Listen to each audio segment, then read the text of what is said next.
palabras que son para vivirlas. Mensajes que revelan una oportunidad de crear una nueva vida para ti y los demás.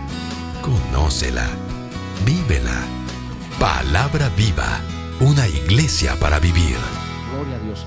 Ahora bien, hoy vamos a estar viendo un mensaje que le hemos titulado La red del pescador. La red del pescador. Por favor, abre la Biblia en el libro de los Hechos, en el capítulo 2. Suelo predicar de una forma expositiva cuando hago esta clase de series. ¿Qué es un mensaje expositivo? Un mensaje expositivo no solamente tiene como propósito darte un tema.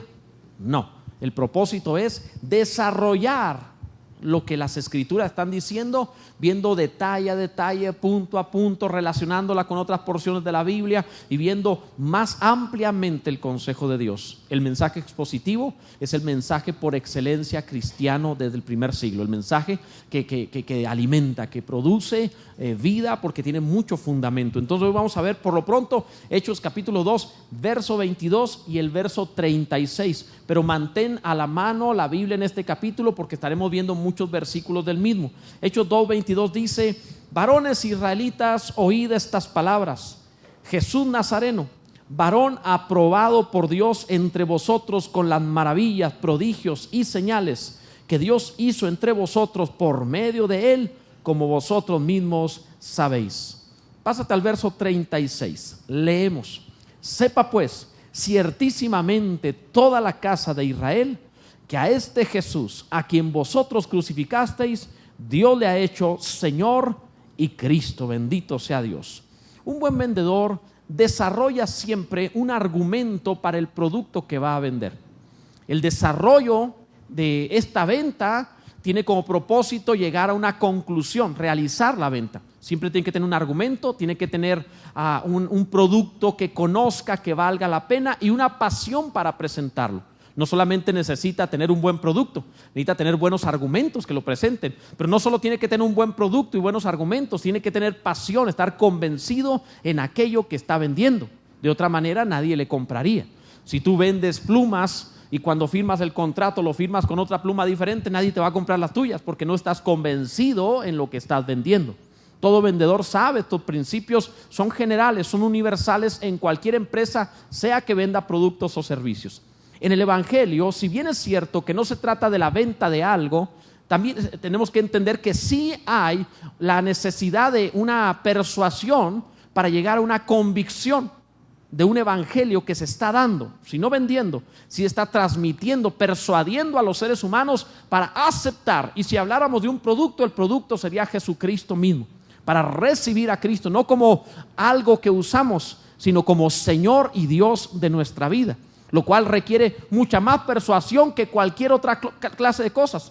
Es más fácil vender cualquier producto que pongas a convencer a alguien de que rinda su voluntad a otra persona. Eso requiere de mucho trabajo, de mucho argumento. En este caso, el apóstol Pedro se encontraba en circunstancias muy especiales. El Espíritu Santo había sido derramado sobre la iglesia, estaban hablando en otros idiomas, en lenguas, la multitud de la ciudad vino a verlos y cuando los vieron pensaron que estaban ebrios. El apóstol Pedro se pone en pie y empieza a argumentar y a defender la posición o la condición, mejor dicho, como se encontraban, lo que estaba sucediendo, y de pronto abre, a partir de este versículo 22, abre un mensaje espectacular.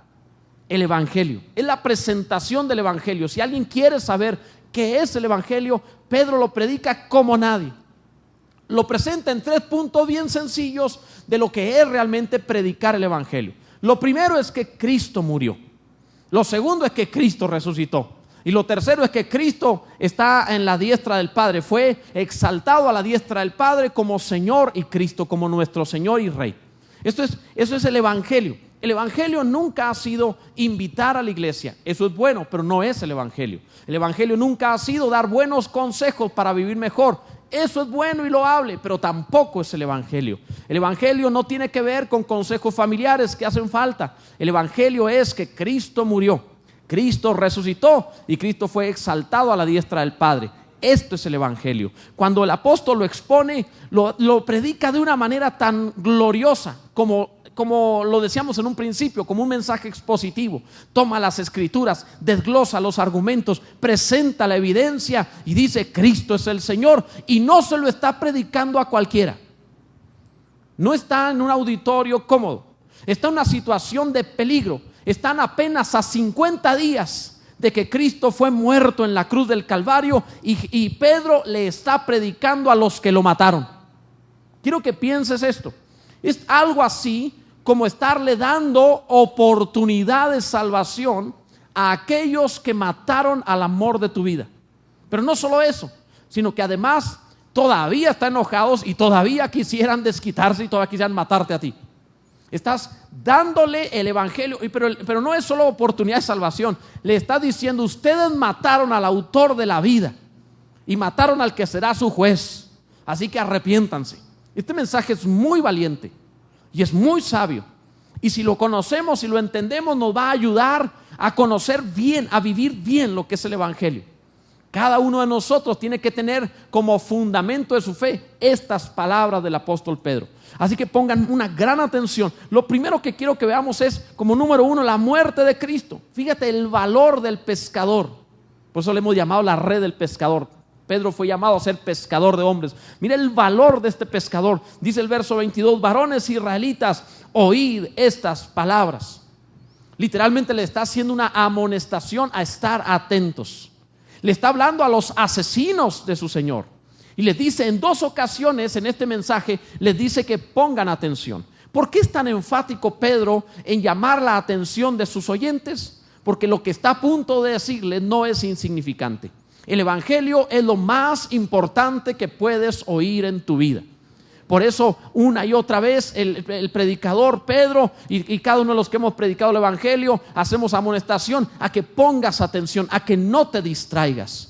Cualquier cosa que estés pensando, cualquier cosa que te distraiga, hazla a un lado. Los problemas que tengas, las situaciones que vivas, las circunstancias que estés experimentando, no importan. Pon atención al Evangelio, porque de esto va a depender tu eternidad.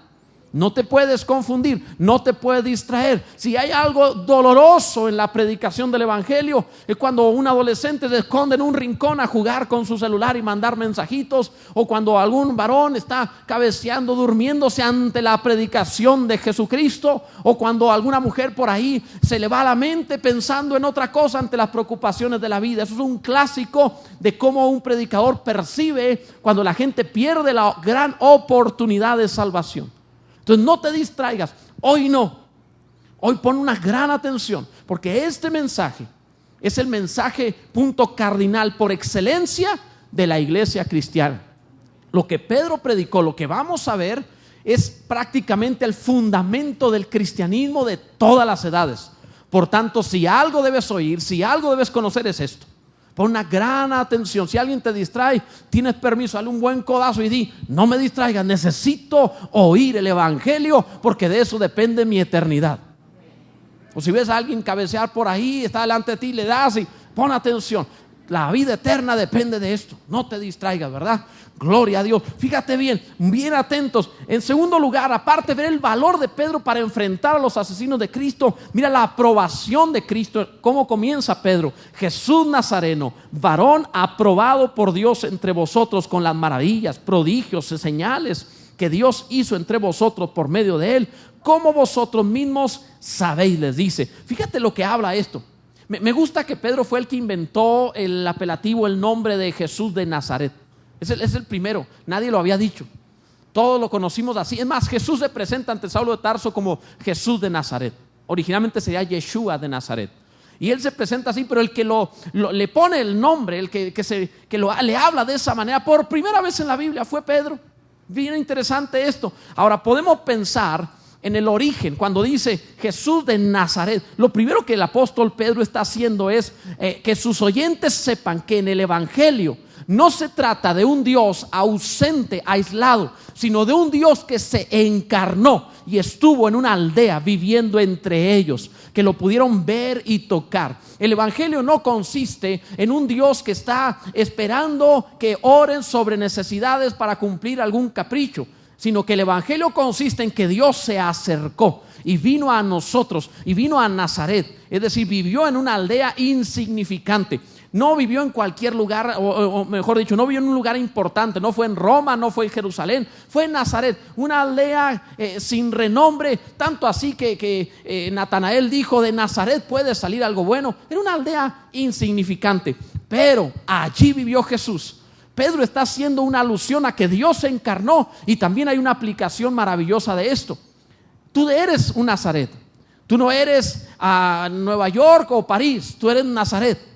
No eres una gran así persona que Dios diga: wow, me saqué la lotería viniendo a fulano de tal.